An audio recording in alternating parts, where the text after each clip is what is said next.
Macam mana nak tahu anak kita picky eaters?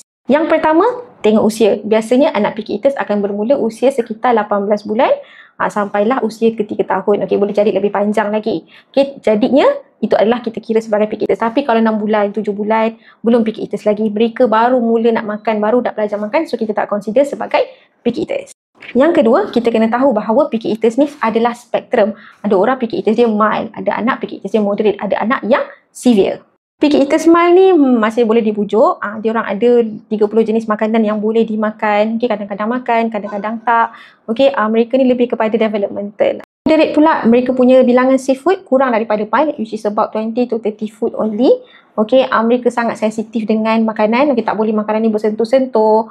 Okay, dan kadang-kadang dia tak makan satu kumpulan makanan. Selalunya protein dengan sayur-sayuran. Dan kadang-kadang dia suka makanan tu, tiba-tiba dia tolak. Semakin pendek lah list yang boleh dimakan. Pula memang sangat-sangat sikit jumlah makanan yang boleh dimakan. Biasanya kurang daripada 20 jenis makanan. Kau tengok makanan, geli. Okay, ada yang sampai termuntah, ada sampai tantrum. Okay, ada yang sampai panik bila tengok makanan walaupun kita tak paksa. Dan biasanya mereka akan affect lah.